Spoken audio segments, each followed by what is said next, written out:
ನಮಸ್ಕಾರ. ನಮ್ಮ ಇಂದಿನ ವಿಷಯ ಮೂರ್ಖತೆಯ ಸಿದ್ಧಾಂತ, ಸಾಮೂಹಿಕ ಕುರುಡು ಮತ್ತು ಕಿವುಡು. ನೀವು ಹಲವು ಸಲ ಒಂದು ಪಕ್ಷ, ಸಿದ್ಧಾಂತ, ಧರ್ಮಗಳ ಕುರುಡು ಹಿಂಬಾಲಕರನ್ನ ಎದುರಿಸಿರ್ತೀರಿ. ಲೋಕಸಭೆಯ ಚುನಾವಣೆಯ ಬಿಸಿಯರಿದ ದಿನದಲ್ಲಿ ಇದು ಇನ್ನೂ ಹೆಚ್ಚಿರಬಹುದು. ಎಷ್ಟೇ ಪುರಾವೆ, ಸಾಕ್ಷಿ, ವಿವರಣೆಗಳನ್ನ ಒದಗಿಸಿದ್ರು ಕೂಡ ತಾವು ನಂಬಿದ್ದಂತಹ ವ್ಯಕ್ತಿ, ಪಕ್ಷ, ಸಿದ್ಧಾಂತಗಳಲ್ಲಿ ಯಾವುದೇ ಕೂಡ ಕೊರತೆ ಇಲ್ಲ, ಅದಕ್ಕೆ ಯಾವುದೇ ವಿಮರ್ಶೆಯ ಬದಲಾವಣೆಯ ಅಗತ್ಯತೆ ಇಲ್ಲ ಅಂತ ವಾದಿಸ್ತಕ್ಕಂಥರ ಗುಂಪು ಸಾಕಷ್ಟು ದೊಡ್ಡದಾಗಿಯೇ ಇದೆ. ತಮ್ಮ ನಂಬಿಕೆಗಳಿಗೆ ವಿರುದ್ಧವಾದ ಅಲ್ಲೆಗೆಳೆಯಲಾಗದಂತಹ ಸಾಕ್ಷ್ಯಾಧಾರಗಳನ್ನ ಒದಗಿಸಿದ್ರು ಕೂಡ ಅವುಗಳನ್ನು ಒಪ್ಪದಂತಹ ಮನಸ್ಥಿತಿ ಏಕೆ ಇರ್ತದೆ ಅನ್ನೋದಕ್ಕೆ ವಿವರಣೆ ನೀಡಲು ಯತ್ನಿಸಿರ್ತಕ್ಕಂಥ ಡೈಟ್ರಿಕ್ ಬಾನ್ ಹೋಪರ್ ಮೂರ್ಖತೆಯ ಸಿದ್ಧಾಂತವನ್ನ ಮಂಡಿಸಿದ್ದಾನೆ.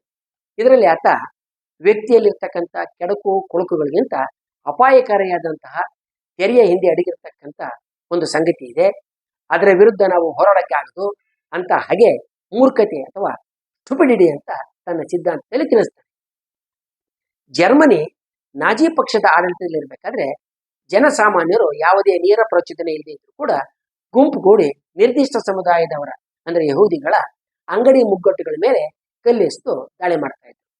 ಯಹೂದಿಗಳ ಸಣ್ಣ ಮಕ್ಕಳನ್ನ ಸಾರ್ವಜನಿಕವಾಗಿ ಹೀಯಾಳಿಸ್ತಾ ಇದ್ರು. ಚರ್ಚ್ನಲ್ಲಿ ಪ್ಯಾಸ್ಟರ್ ಆಗಿದ್ದಂತಹ ಡೈಟ್ರಿಕ್ ಬಾನ್ಹೋಫರ್ ಇಂತಹ ನಡವಳಿಕೆಯ ವಿರುದ್ಧ ಸಾರ್ವಜನಿಕವಾಗಿ ವಿರೋಧವನ್ನ ವ್ಯಕ್ತಪಡಿಸ್ತಾರೆ.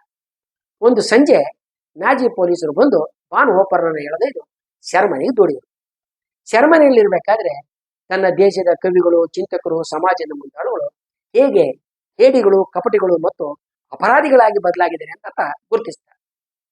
ಈ ನಿಟ್ಟಿನಲ್ಲಿ ಆಳವಾಗಿ ಚಿಂತನೆ ಮಾಡಿ ಸೆರೆಮನೆಯಿಂದ ಆತ ಬರೆದಂತಹ ನಂತರ ಪ್ರಸಿದ್ಧವಾದಂತಹ ಒಂದು ಪತ್ರದಲ್ಲಿ ಮೂರ್ಖತೆಯನ್ನ, ಅದರ ಪರಿಣಾಮಗಳನ್ನ ಆತ ಗುರುತಿಸಿದ್ದಾನೆ. ಇದು ಈಗ ಮೂರ್ಖತೆಯ ಸಿದ್ಧಾಂತ, ಸ್ಟುಪಿಡಿಟಿ ಥಿಯರಿ ಅಂತ ಹೆಸರಾಗಿದೆ. ಕೆಡುಕಿಗಿಂತಲೂ ದುಷ್ಟತೆಗಿಂತಲೂ ಮೂರ್ಖತೆ ಅಪಾಯಕಾರಿ. ಕೆಡುಕು ಮತ್ತು ದುಷ್ಟತನಗಳನ್ನ ಗುರುತಿಸಿ ಅವುಗಳನ್ನ ಹೋಗಲಾಡಿಸೋದಕ್ಕೆ ಪ್ರಯತ್ನ ಮಾಡಬಹುದು. ಅದಕ್ಕಾಗಿ ಬಲಪ್ರಯೋಗ, ಕಾನೂನಿನ ಜಾರಿ ಮುಂತಾದವುಗಳನ್ನ ಬಳಸೋದಕ್ಕೆ ಸಾಧ್ಯ. ಆದರೆ ಮೂರ್ಖತೆ ಇವು ಯಾವುದೂ ದಕ್ಕೋದಿಲ್ಲ. ಯಾವುದೇ ತಾರ್ಕಿಕತೆ ಹಾಗೂ ಕಾರಣಗಳಿಗೆ ಮೂರ್ಖತೆ ಕುರುಡು ಮತ್ತು ಕಿವುಡಾಗಿರುತ್ತೆ. ಆದ್ರಿಂದ ಮೂರ್ಖರನ್ನು ಎದುರಿಸ್ತಕ್ಕಂಥದ್ದು ಬಹಳ ಕಷ್ಟ. ವಿದ್ಯಾಭ್ಯಾಸ, ಸಾಮಾಜಿಕ ಹಿನ್ನೆಲೆ, ಅಂತಸ್ತು, ಐಶ್ವರ್ಯ ಯಾವುವು ಕೂಡ ಒಬ್ಬ ವ್ಯಕ್ತಿ ಮೂರ್ಖ ಆಗೋದನ್ನ ತಡಿಲಾರವು. ಮೂರ್ಖತೆ ಒಬ್ಬತನ ವ್ಯಕ್ತಿತ್ವದ ಭಾಗ ಆಗಿಲ್ಲದೆ ಇದ್ರೂ ಕೂಡ ಸನ್ನಿವೇಶಗಳು, ಭಾವುಕ ಉನ್ಮಾದ, ಘೋಷಣೆಗಳು, ವಿವರಣೆಗಳು ಮೂರ್ಖತೆಯನ್ನ ಪೋಷಣೆ ಮಾಡ್ತವೆ ಅಂತಕ್ಕಂಥ ಡೈಟ್ರಿಕ್ ಬಾನ್ಹೋಫರ್ ಮೂರ್ಖತೆ ಸಾಮಾಜಿಕ ನೈತಿಕತೆಯ ಪತನದ ಕುರು ಅಂತ ಹೇಳ್ತಾರೆ. ಯಾವುದೇ ಧರ್ಮ, ಮತ, ರಾಜಕೀಯದ ಅತಿರೇಕದ ನಿಲುವುಗಳು ಪರ್ಯಾಯ ನಿಲುವುಗಳಿಗಿಂತ ಹೆಚ್ಚಿನ ಜನರನ್ನ ತಟ್ಟಿದಾಗ ಇಂತಹ ಮೂರ್ಖ ಸ್ಥಿತಿ ಸಾಮಾಜಿಕ ರೂಪ ತಾಳುತ್ತೆ. ಇಂತಹ ಸ್ಥಿತಿನಲ್ಲಿ ಹೆಚ್ಚಿನ ಜನ ವೈಚಾರಿಕತೆಯನ್ನ, ತಾರ್ಕಿಕ ಚಿಂತನೆಗಳನ್ನ ಕಳೆದುಕೊಳ್ತಾರೆ. ಮೂರ್ಖತೆಯ ಸಿದ್ಧಾಂತ ಯಾರೋ ಅಧಿಕಾರದಲ್ಲಿ ಇರೋದಕ್ಕೆ ಇನ್ನಿತರರು ಮೂರ್ಖರಾಗಿರ್ಬೇಕು ಅಂತ ತಿಳಿಸುತ್ತೆ ನಮಗೆ. ಮೂರ್ಖತೆ ಮೇಲುಗೈ ಸಾಧಿಸಬೇಕಾದ್ರೆ ಮಾನವರ ಸಾಮರ್ಥ್ಯ ಕುಗ್ಗಿರೋದಿಲ್ಲ ಆದರೂ ಕೂಡ ಬೌದ್ಧಿಕತೆ ಇದ್ದಕ್ಕಿದ್ದಂತೆ, ಹಾಗೆ ವೈಚಾರಿಕತೆ ಹಠಾತ್ತನೆ ಕುಸಿತವೆ.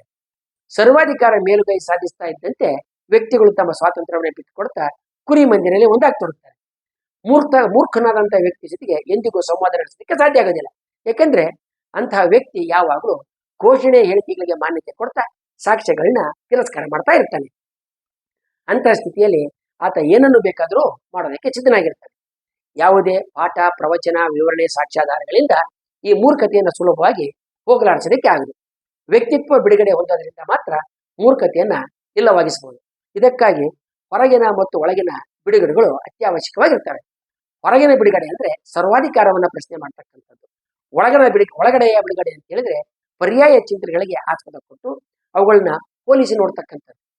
ವ್ಯಕ್ತಿ ತನ್ನ ಹೊರಗಿನ ಮತ್ತು ಒಳಗಿನ ಸ್ವಾತಂತ್ರ್ಯ ಯಾವುದರಿಂದ ಪ್ರಭಾವಿತವಾಗಿದೆ, ಅದು ಮುಕ್ತವಾಗಿದೆಯೇ ಇಲ್ಲ ಪ್ರೇರೇಪಿಸಲ್ಪಟ್ಟಿದೆಯೇ ಅಂತ ತನ್ನೊಳಗೆ ತಾನೇ ವಿಚಾರಿಸಿಕೊಳ್ತಕ್ಕಂಥದ್ದು ಮುಖ್ಯ ಅಂತ ಬಾನ್ಹೋಫರ್ ವಾದ ಮಾಡ್ತಾನೆ.